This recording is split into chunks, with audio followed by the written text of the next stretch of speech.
Hi, Rohan here. I'm a storyteller to social good brands, and I run a blog called Creatively Unsettled. It's a place for ideas, insights, and storytelling for new age social entrepreneurship. Today, I have with me Vikash Das. He's a founder of Vat Vrikshya. Vat Vrikshya is a social enterprise that focuses on bringing about a positive change in the lives of tribals by providing them opportunities to sustainable livelihood. Hi, Vikash. Hey, hi Rohan. Thank you for joining me. Vikash joins me from Bhubaneswar. Is that right? Yeah, that's right. Yeah. So Vikesh works in a lot of tribal areas adjoining Orissa, Jharkhand, Maharashtra, and he's always on a tour. And I could get him to for the hangout now that he's at Bhubaneswar. So Vikesh, let me dive in and uh, get started. I understand that if before or just before you started whatever rickshaw, you spent a lot of time on the field with the tribals Right. in Odisha. Uh, what can you describe to me a typical day in life of a 25-year-old tribal? What kind of problems he goes through? What is it that he looks up to, his aspirations, and what are his challenges? Yeah, sure. So, ironically, in tribal communities, unlike our mainstream society, tribal women are the main contributor to their economy, and men they are mostly involved in alcoholic activities. But women, when they wake up in the morning, they have to go because, as you know, tribals they are mainly involved in hunting and gathering, right? So, and agricultural activities. So, women are the major contributor. They go. Like they travel 4 or 5 kilometers to collect water woods for cooking, and they are also contributing in the agriculture sector. So the problem in tribal, you name any problem in our society, you will find them in tribal communities. So tribal women, they have been there is no this is source of income, so they have to go through to other states and other cities, though they have been sexually exploited as well. And tribal communities especially, they uh, are exploited by the money lenders and middlemen, because they have the logistic problems, and they you reach out there and you have to go through the dense forest, wade through rivers, and there's no connectivity at all. Right. So our mainstream society has been neglecting so much to this tribal community. They're so cut off from our society, and I think the lack of awareness is the major problem in tribal communities. So they are unaware of any government-related schemes, welfare schemes. So yeah, so I think lack of awareness is the major problem in tribal communities, and we have been trying to address them. So, being cut off from the mainstream society, is that to a tribal's mind impediment or a challenge, or is it okay for them to be disconnected? I mean, like for example, I was at a conference last week, and there was a social entrepreneur, and he said that you want to provide the best of schools or healthcare centers to a lot of people in rural areas and tribal areas, but they are content with their lives, and it is we who are pushing this. Yeah, Do you that's right. subscribe I to mean, that thought? tribal communities, they kind of like to stick to their culture, their tradition, and they believe, yeah, indeed, it's true. They have a rich heritage. But again, I think sticking to tradition, and it's also very important to, sticking to tradition and modernity both has to go hand in hand, right? So, initially, when we started our work, so we were kind of not allowed for political and historical reasons, and moreover we work in Naxalite area. So it took its fair share of time to convince them that we will listen to your problem and you have to suggest solutions to us. It's not us who are gonna kind of tell you what you need to do about solving your problem. So you have to be the change makers of your society. But then I mean, of course, we have been hearing about problems faced by youth unemployment or anything, any problems, right? But they are kind of tribals. They are so cut off from our society. They really don't bother about the problems our mainstream society has been facing. So they are pretty much okay with it. But then they tell, don't invade our privacy. And you know I know we know that you are outsiders and you are here to exploit us, like any other non-profit or any government organization. So we convince them that okay, we are here to help you out. In fact, you have to suggest your solutions. I mean, what problems you have been facing, and how can how can we help you to solve these problems? So it's like it has been a tradition that they have been made to feel that okay, you are inferior and you are illiterate. So yeah, this kind of mindset is there, but gradually the mindset is changing. So they are reaching out to our society and for help. So yeah, it's changing now. How is it to work in Naxalite areas? Uh, uh, yeah, right. So I think Naxalism is because our society have been neglecting them so much. So the Naxalites, they have been taking advantage of these frustrated tribals to make the situation worse. I mean, they are, and of course, the money and power are so alluring to these tribal people that they have been trying to raise their voice. They think that okay, if we join this militia, then probably we will raise voice against the society which have been neglecting us and the government agencies. So, and this tribal, these Naxalites are also taking advantage of these people to make them as human shield to kind of have this war against government agencies. So Naxalism is not doing any good to their society, their community. So gradually they have been understanding, and the area where we have been operational, they have been surrendering. So you can hear the news every now and then that they have been surrendering. So yeah, and because they are understanding that it has to go hand in hand, we have to work out with government to kind of come with solutions to our problems. okay, fantastic. But have you ever been very close to danger, considering that you work in Naxalite areas? Have they Oh yeah. stopped you and prevented from entering and interacting with these villagers and tribals?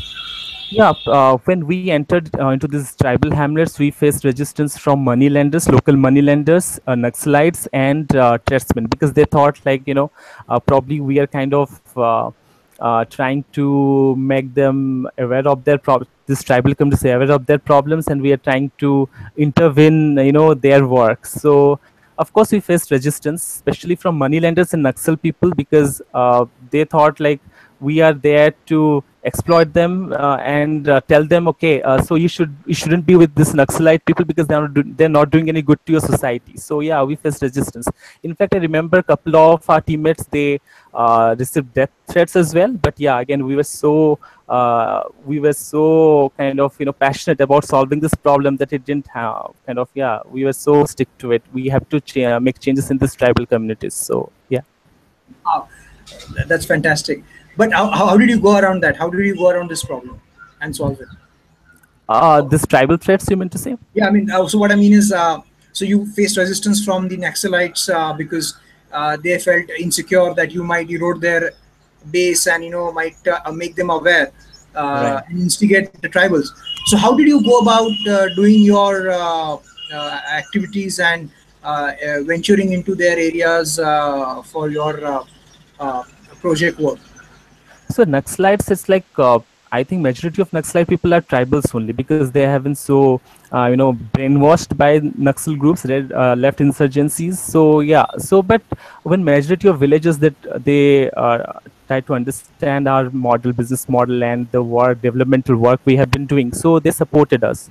They welcomed us with open arms. So yeah, so they didn't kind of give support to these Naxal groups in their villages, which they used to do earlier. So yeah, Naxalites, like I remember when I visited one village, remote village in um, Mayurbhanj, I remember. So there we were told, okay, I was told by one Naxal group, Naxalite, that if you'll be here, then your whole team will be, I mean, dead by next weekend. They were told like we were told like that. So then this, I remember these elderly people from these villages, they told, okay, you have to kill us first, because they are doing good work, so you can't do anything, you can't do anything, any harm to them. So yeah, I think it's support from these villages which helped us a lot, doing our developmental works in these villages. Right, right, right.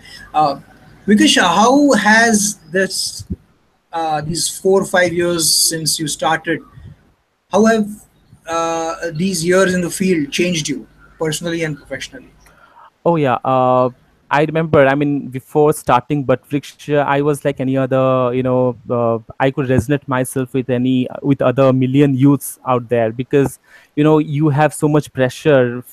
Any pressure, societal pressure, peer pressure, parental pressure, that you always have to prove almost instantly, and this tend to kind of our youth. We just seek instant gratification. We lack passions. That okay, we have to prove ourselves, but it's not like that. I learned from this tribal communities that you have to be happy in small small things. You have to enjoy the moment. You don't have to be on the on the top of the summit to have happiness in your life. You can have happiness even in your in whatever work you are doing. Moreover, when I was working in one of the top consulting firms, so there then I had enough money, I had good job, but then I believe I lacked fulfillment and engagement. But now I can proudly say that I am full-time social entrepreneur now, and uh, the kind of work I have been doing is, I mean, it gives me the sense of adventure, sense of fulfillment, sense of engagement, sense of risk. It's really fun. And yeah, Okay. of course, it has given me the freedom to add value to someone's life, to bring smile on someone's face. So yeah, it's more fulfilling now. In your line of work, you are working with tribals uh, in a particular set of uh, locations, right? Right. Uh, Now you have two choices: either you scale up your enterprise nationally to and spread to other areas, or you stay put in those defined areas where you started your work, and till you bring them up or till you bring about the change that you want. How do you make that decision between scaling up and not scaling up but focusing on your current problem at hand? Does that dilemma trouble you sometimes? Yeah, at times it does, because especially the country like ours, it is so huge and diverse. Every community has its own problem, right? So and I think the problems our social enterprise in India is facing is this problem of scalability and sustainability, because of every community, every region has its own problem. Right now we are just focusing on tribal areas because they have been so cut off, and I mean, I feel that tribal communities, I mean, they're so talented people, but I think because of lack of opportunities, they are living the life of poor, right? So we are just focusing, even in short, in like 5 years down the line, also we'll be just focusing on tribal areas in Eastern India. We are now working in Odisha, Jharkhand, and Chhattisgarh. We recently moved on to West Bengal, and we'll be focusing, because before starting out your work, you have to engage local communities. You have to work with them. You have to do your research, right? So we'll be gradually moving on to Northeast India, and then Western India. So scalability is the problem, but yeah, with enough research, it can be done, nicely. And I feel that. In India, we have this problem of people, they celebrate the success of capitalist entrepreneurship, capitalist economy, but capitalist business. But a social enterprise, they don't get that enough support, because of because investors, they kind of get skeptical about the outcome, because they will be investing in your enterprise, but they are not sure until you are that big enterprise. So I think that's the major problem. So yeah, but as of now, we'll be just focusing on tribal areas. Gradually, we'll be moving to other rural. We'll be focusing on other rural artisans in India. So you have structured your organization as a non-profit. Is that correct? No, we are not non-profit. We're a social good business. We do generate profit, and we don't take grants or donation in any form. It's self-sustaining, because tribal. It's kind of tribal philosophy that you don't take help from anyone, because it kind of demean your value. So we have been sticking to it, and yeah, we are self-sustaining. So you need, of course, profit to sustain yourself. So yeah. And of course, the tribal women have our shareholders. They We give them seed money, and they also contribute to something, and we share profit with them. So yeah. That's fantastic, and I think that probably has the raw ingredients to scalability, right? Right. Imagine doing this if you have to keep taking grants and donations from CSR and other organizations to keep growing every time to different Right. regions. And the Right. fact that the organization is self-sustaining and for-profit makes it relatively easier to scale up and take decisions the way you want. Right. Uh, and so, in this whole scenario, the nature of inequality that we have in our country Hmm. uh, is quite gaping. Right. Right. The amount of money controlled by a handful of millionaires and billionaires. Do you think, as a social entrepreneur for last 4 years, do you think social entrepreneurship can address that, address this problem of inequality? Yeah, social entrepreneurship, I think, not just social entrepreneurship, I believe any business in general, social good business, I mean, it can be any form of business. Even big corporates, if they invest their money in giving back to society, for society, then I think, because you take any big company, even they are generating jobs, right? Even they are, so kind of, they are also doing good for the society.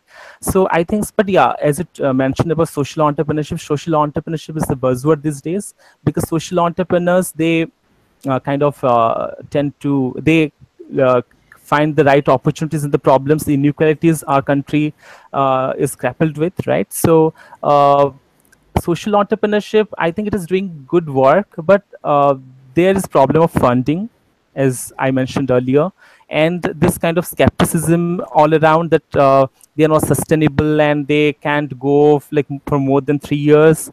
So I think that kind of problems we need to, and moreover, we need to introduce this social entrepreneurship course in every in our curriculum, because I think, yeah, people, at younger age, they should be made aware of this beautiful opportunity, to help people and to make money. So it's not like that social entrepreneurs, they are not, they're just social workers. It's not like that, because it's kind of wrong impression, about social entrepreneurship. It's about making charity, and doing, it's not at all charity, conventional charity model. It's proper business model.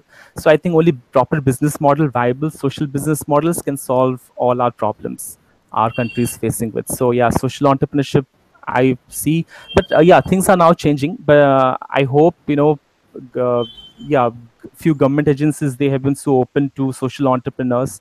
Gradually things have been changing. So social entrepreneurs, I think, is the future of our country. Fantastic. Uh, uh, so, how do you grow in next 5 years? Where do you think Vat Vrikshya would be in next 5 years? We are planning to expand our product distribution through online, through digital expansion, so that to make our tribal products available in national markets in India and abroad.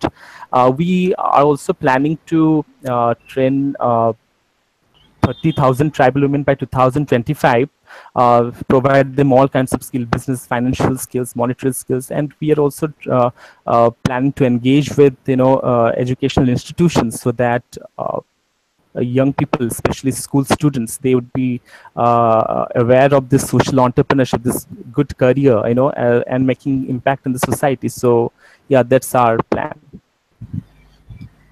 Fantastic. Thanks, Vikash, for making time and speaking to me.